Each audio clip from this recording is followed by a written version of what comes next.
তো গাইস এখন আমরা যাচ্ছি চিকেন কিনতে যাচ্ছি। আর এদের ওই যে ওর মামি যাবে, দিশা নিয়ে যাবে, ছোট বটুকে ঘরে রেখে যাবে। ওই জন্য কেমন করছে, চিল্লামিল্লি করছে সব। এই যে এই দুটো মাল আনতে হবে। হ্যালো গাইস, দেখো বাচ্চা কাচ্চা থাকলে মাথা মতো আঁচড়ানোর টাইম থাকে না, পাগলের মতনই ঘুরতে হয়। এদিকে আবার পেছনে ছাড়বে না, ঘরে রেখে যে যাবো তাও নয়, সেটারও কিছু নেই। তো কিছুতেই মানে থাকবে না, তার সাথেই নিয়ে বেরিয়ে গেছি। একটু বাজার লাগবে। হ্যাঁ, দুজনের গলায় ট্যামা রয়েছে, ট্যামা নিয়েই এখন চলতে হচ্ছে, আর কিছু করার নেই। বাজার ঘাটও করে যদি কারোর যদি বাড়িতে এরকম অসুবিধা হয় তাহলে তোমরা চলে আসো। ট্যামা নিয়ে আমাদের বাড়ি 4টে আছে, আরো 4-5টা আসুক, কোনো অসুবিধা নেই।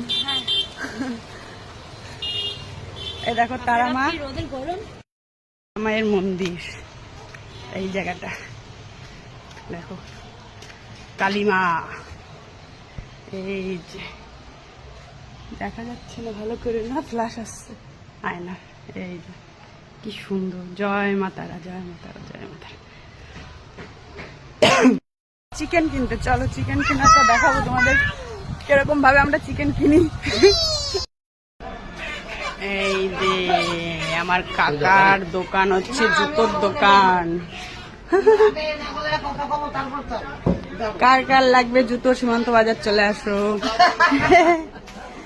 কাকার দোকানে, তাই তো গড্ডু? গড্ডু দাদুর দোকানে আসবে, ফ্রিতে দিয়ে দেবে কয়েক জোড়া, দাদু বলে কথা, তাই তো?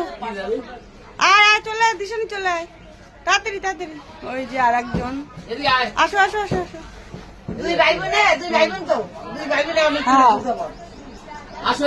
আয় বাবাই, দাদুর বাজার চলছে, কোলে একজন আছে, এখানে একজন আছে, ইনি আবার যাবেন না কোলে, এই জন্য যে যাবে তাকে এখন আদর করা চলছে। তো বউয়ের অভাব ছাড়া তোমার, বুঝছো, কয়টা লাগবে বউ তোমার? হ্যাঁ না,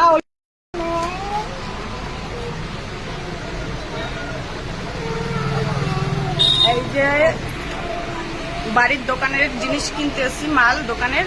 তো এখানে মৌসুমি কিনছে, ওর মামি ঘটু।